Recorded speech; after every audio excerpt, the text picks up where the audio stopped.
శృంగేరి జగద్గురువులు శ్రీ విధుశేఖర భారతి మహాస్వామి వారి ధర్మ విజయ యాత్రలో భాగంగా ఈ నెల 26, 27, 28, 29 తేదీలలో రాజమహేంద్రవరం విచ్చేస్తున్నారు అని నిర్వాహకులు తెలియజేశారు.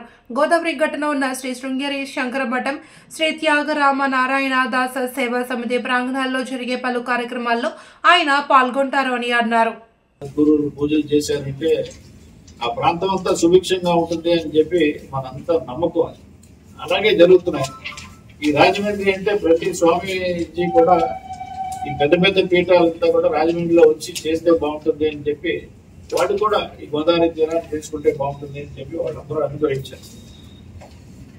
దీంట్లో రిసెప్షన్ కమిటీలో పురప్రముఖులు అందరినీ వేశాం.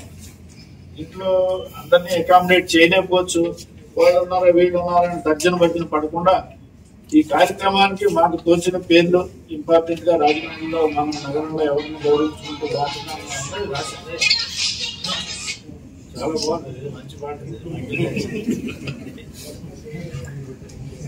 ఎవరైనా మర్చిపోయిన వాళ్ళు ఉంటే మా కమిటీ తరఫున మేము చక్కగా వాళ్ళని పిలుచుకుంటాం, గౌరవించుకుంటాం. వాళ్ళు కూడా మమ్మల్ని అర్థం చేసుకుంటారు, ఏం ప్రాబ్లం లేదు. అందుకని వాళ్ళు ఉన్నారా వీళ్ళు ఉన్నారా అని తెలుసుకోవడం అనవసరం. మేము రిసెప్షన్ కమిటీ ఒకటే మీకు ఇస్తున్నాం.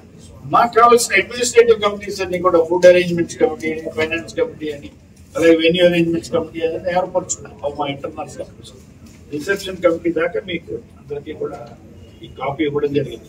400 ఏళ్ల క్రితంలో మతపాదుడు ప్రతిష్ఠ జరిగిందని దాన్ని మళ్ళీ పునఃప్రతిష్ఠ చేసే పరిస్థితి వచ్చింది అని చెప్పి దీనికి వెనకాల ఇంకొక లేడీ ఒకవేళ స్పాన్సర్ గా గుర్తించి చేస్తున్నారు.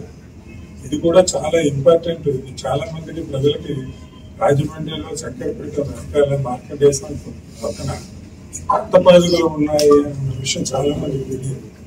మీరు అది కూడా కవర్ చేసి దానికి తగిన ప్రాచుర్యం 10 మందికి తెలుస్తుంది. ఎందుకంటే చాలా మంది